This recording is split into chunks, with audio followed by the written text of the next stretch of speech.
ஜனவரி 22, 2024 நிறைய போராட்டங்களுக்கு அப்புறம் பெரிய ஆரவாரத்தோட ராமர் கோயில் திறக்கப்பட்டுச்சு.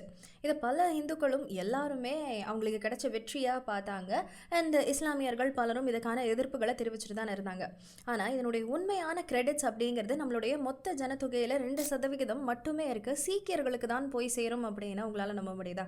இது ஒரு பெரிய கான்ட்ரவர்ஷியலான டாபிக் அப்படிங்கிறதுனால பொலிட்டிக்கல் ஆஸ்பெக்ட்ஸை டச் பண்ணாமல் முடிஞ்ச வரைக்கும் ஹிஸ்ட்ரியை மட்டுமே கவர் பண்ண ட்ரை பண்ணியிருக்கோம். நான் எதை சொன்னாலுமே அஃபெண்ட் ஆவேன்ப்பா அப்படிங்கிற ஒரு பர்சனாக நீங்கள் இருந்தீங்கன்னா தயவு செஞ்சு இதை பதிவை நீங்கள் தாராளமாக ஸ்கிப் பண்ணிக்கலாம். இல்லை எனக்கு இன்ட்ரெஸ்டிங்கான விஷயங்கள் கேட்க பிடிக்கும், வரலாறு தெரிஞ்சுக்கணுங்கிற ஆசை இருக்குது அப்படின்னா தாராளமாக இந்த பதிவை பாருங்கள். இப்போ நம்ம பதிவுக்குள்ளே போயிடலாம். Welcome to Tamil threads. நான் உங்கள் மௌனமொழி.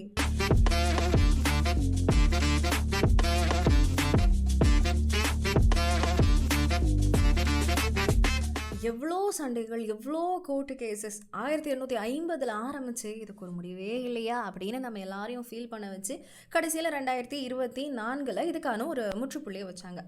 இந்துக்கள் எல்லாருமே புனித ஸ்தலமாக பார்க்குற இந்த ராமர் கோயில் கட்டுறதுக்கு இதனுடைய வெற்றிக்கு பின்னாடி சீக்கியர்கள் தான் இருக்காங்க. அவங்க மட்டும் இல்லை அப்படின்னா இந்த கோவிலே கட்டியிருக்க முடியாது. இந்த கோவிலுடைய திறப்பு விழாக்கு எப்படி இந்துக்கள் நிறைய பேர் வந்திருந்தாங்களோ அதே மாதிரி நிறைய சீக்கியர்களும் வந்திருந்தாங்க.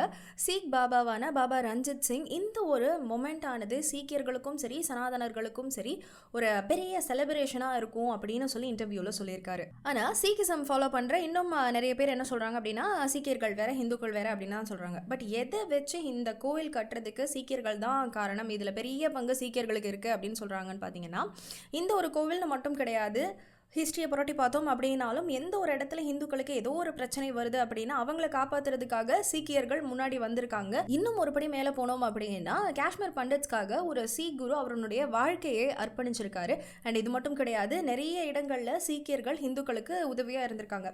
சரி, இதெல்லாம் ஒரு பக்கம் இருக்கட்டும், இந்த கோவிலுக்கும் சீக்கியர்களுக்கும் என்ன சம்பந்தம் அப்படிங்கிறத இப்போ நம்ம பார்த்துடலாம். இது இப்போ ஆரம்பித்த கதை கிடையாது. கிட்டத்தட்ட 165 வருஷத்துக்கு முன்னாடி இந்த ராம ஜென்மபூமி மூவ்மெண்ட் அப்படிங்கிறதே அப்போ தான் இது ஆரம்பிச்சு வச்சதே சீக்கியர்கள் தான். இதுக்கான அடித்தளம் போட்டதே இவங்க தான் அப்படின்னு சொல்லலாம்.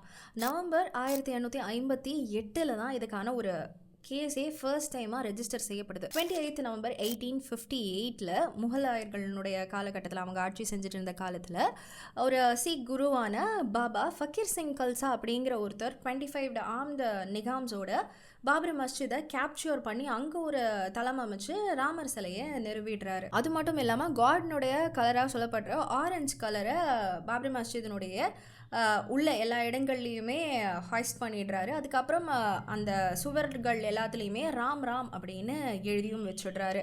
இதை பார்த்ததுக்கப்புறம் கத்தீப் அப்படிங்கிற பாபரி மஸ்ஜிதினுடைய ஒரு அஃபீஷியல் என்ன பண்ணுறாரு, முதல் முறையாக போய் பிரிட்டிஷ் கவர்மெண்ட் கிட்ட கம்ப்ளைண்ட் பண்ணுறாரு. இதுதான் ஃபர்ஸ்ட் ரெஜிஸ்டர் செய்யப்பட்ட, இந்த ராமர் கோயிலுக்காக ரெஜிஸ்டர் செய்யப்பட்ட ஒரு கேஸ். அதுக்கப்புறம் என்ன பண்ணுறாரு, ஒரு சில ஒரு 10-12 நாட்களுக்கு சீக் சாதுக்களை அங்கே தங்கவும் வைக்கிறாரு. அண்டு 10ஆம் தேதி டிசம்பர் 1858 ஃபக்கீர் அங்கேருந்து அந்த மசூதியில் இருந்து வெளியேற்றப்படுறாரு. ஆனால் எதுக்காக ஒரு சீக் பாபரி மஸ்ஜிதை ஹிந்து கோவிலாக ராமர் கோவிலாக மாற்றுறதுக்காக பார்க்கணும்? இன்ஃபேக்ட் இதுதான் காரணம், இதனால தான் அவர் அப்படி செஞ்சார் அப்படிங்கிற எக்ஸாக்டான டேட்டாவோ எவிடன்ஸோ நம்ம கையில் கிடையாது. பட் சில கூற்றுகள் வச்சு இருக்கிற டேட்டாஸை வச்சு இது கூட காரணமாக இருக்கலாம் அப்படின்னு சொல்லப்படுது. அந்த காரணம் தான் ஹனுமன் காரி கான்ஃப்ளிக்ட். இதுவுமே ராம ஜென்மபூமி மாதிரி தான். ஹனுமன் கோவில் இருந்த இடத்துல ஏற்கனவே மசூதி இருந்தது அப்படின்னு சொல்லி நிறைய கான்ஃப்ளிக்ட்ஸ் மீண்டும் மீண்டுமா அப்படிங்கிற மாதிரி இருக்குது இல்லையா? அயோத்தியில் இருக்க நிறைய கோவில்களுக்கு பின்னாடி இப்படி ஒரு வரலாறு அப்படிங்கிறது இருக்குது. சரி, நம்ம இப்போ கதைக்குள்ளே வந்துடலாம். ஹனுமன் கோயில் இருக்கு இல்லையா? இந்த கோயில் இருக்கிறதுல இருந்து ஒரு 450 மீட்டர்ஸ் தள்ளி தான் ராம ஜென்மபூமியுமே இருக்குது. 1855 பிரிட்டிஷ் இந்தியாவை ஆட்சி பண்ணிட்டு இருந்த சமயத்தில் பிரிட்டிஷ் ரெசிடென்டான ஜேம்ஸ் ஆட்ரம் அப்படிங்கிற ஒருத்தர் லாஸ்ட் நவாப் ஆஃப் அவுதுக்கு, அதாவது நவாப் வஜித் அலி ஷாக்கு ஒரு லெட்டர் ஒன்று எழுதுறாரு. என்ன அப்படின்னா, ஷா குலாப் ஹுசைன் அப்படிங்கிற ஒருத்தர் இந்த ஹனுமன் காரி கோயிலை அட்டாக் பண்ண போகிறதாகவும் அதை எப்படியாவது ஸ்டாப் பண்ணணும் அப்படின்னு சொல்லிட்டும் லெட்டர் எழுதுறாரு. ஏன்னா என்னதான் வந்துட்டு பிரிட்டிஷ் ஆட்சி பண்ணிட்டு இருந்தாலுமே இந்த லோக்கல் அட்மினிஸ்ட்ரேஷன் எல்லாமே அந்தந்த ஊரினுடைய கிங்கினுடைய கையில் தான் இருந்தது.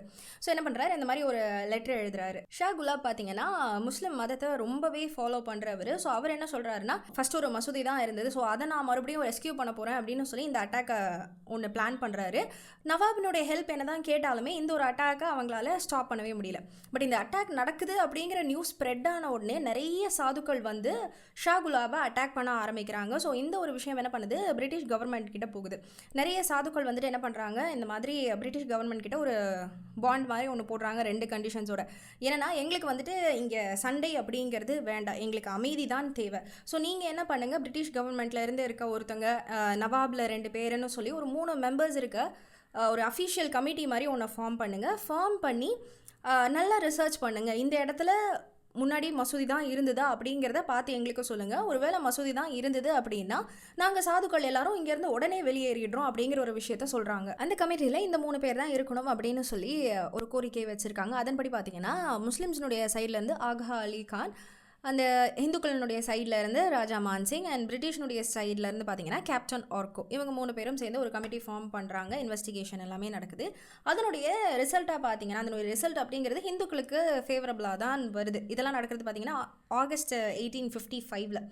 என்னதான் இந்துக்களுக்கு சாதகமாக ரிசல்ட் வந்திருந்தாலுமே அப்பயும் அங்கே நடந்த சண்டைகள் பிரச்சனைகள் அப்படிங்கிறது ஓயவே இல்லை. இது இன்னும் ஒரு படி மேலே போய் செப்டம்பர் 1855 அமர் அலி அப்படிங்கிற ஒருத்தர் மறுபடியுமே வந்து கோவிலை அட்டாக் பண்ணுறாரு. இதுக்கு மேலே விட்டோம் அப்படின்னா சரிப்பட்டு வராதுன்னு சொல்லி அதுக்கப்புறம் தான் சீக்கியரான ஃபக்கீர் சிங் பாபரி மஸ்ஜிதை கேப்சர் பண்ணி அங்கே ராமர் சிலையை கொண்டு போய் வைக்கிறாரு. இப்போ எல்லாருக்குமே ஒரு கேள்வி வரலாம், இது வரைக்கும் பார்த்துட்டு இருந்தது ஹிந்து முஸ்லீம் இப்படி தானே போயிட்டு இருந்தது, நடுவில் எங்கேருந்து சீக்கியர்கள் வந்தாங்க, எதனால் சீக்கியர்கள் இந்துக்களுக்கு சப்போர்ட் பண்ணி வரணும் அப்படின்னு நிறைய பேருக்கு கேள்வி வரலாம். 1855 சீக்கியரான ஃபக்கீர் சிங் கோவிலுக்காக வந்து சண்டை போட்டது தான் நம்ம எல்லாருக்குமே தெரியும். அதுக்கும் முன்னாடி 1670s, இன்னும் எக்ஸாக்டாக சொல்லணும் அப்படின்னா 1672 ஒரு வெல் நோன் சீக் குருவான கோவிந்த் சிங் என்ன பண்ணுறாருன்னா அவுரங்கசீப் கிட்ட இந்த மாதிரி இந்த கோவில் ஹிந்துக்களினுடையது ராமர் கோவில் அப்படின்னு சொல்லி சண்டை போட்டிருக்காரு.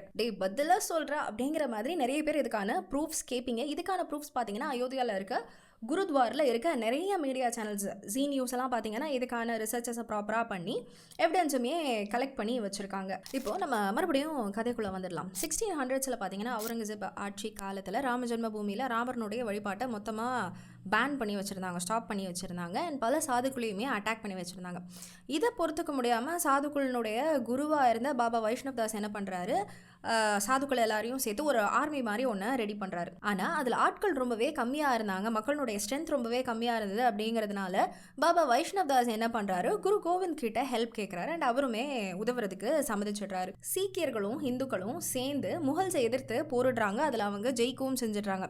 அண்ட் இந்த வார்னுடைய இம்பாக்ட் எவ்வளவு பெருசாக இருந்தது அப்படின்னா இந்த வாருக்கு அப்புறம் பல ஆண்டுகளுக்கு முகல்ஸ் இந்த கோவிலை கைப்பற்றணும் அப்படின்னு நினைக்கவே இல்லையாம், ட்ரை பண்ணவே இல்லையாம். ஸோ இப்படி காலாகாலமாக சீக்ஸ் வந்துட்டு ராமர் கோயிலுக்காக அவங்களுடைய ஒரு பெரிய கான்ட்ரிபியூஷனை கொடுத்துக்கிட்டு தான் இருக்காங்க. அண்ட் இந்த பிரச்சனையெல்லாம் நடக்கிறதுக்கு பல ஆண்டுகளுக்கு முன்னாடியே சீக்கியர்கள் ராமரை வழிபட்டு இருந்தாங்க அப்படின்னும் சிலர் சொல்கிறாங்க. அண்ட் சீக்கியர்களுடைய புனித புக்கான ஸ்ரீ குரு கிரந்த சாஹிப்பில் ராமர் அண்ட் ராமர் ரிலேட்டடான வேர்ட்ஸ் 2533 இருக்குது அப்படின்னு சொல்லி பஞ்சாப் லிட்ரேச்சர் அகாடமியோடைய ப்ரொஃபஸரான சுக்தேவ் சொல்லியிருக்காரு. ஸோ இப்படி 1500s இருந்து சீக்ஸுக்கும் இந்துஸுக்கும் இடையில் ஒரு பிரிக்க முடியாத ஒரு மறக்க முடியாத பாண்ட் அப்படிங்கிறது இருந்துக்கிட்டே தான் இருந்திருக்கு.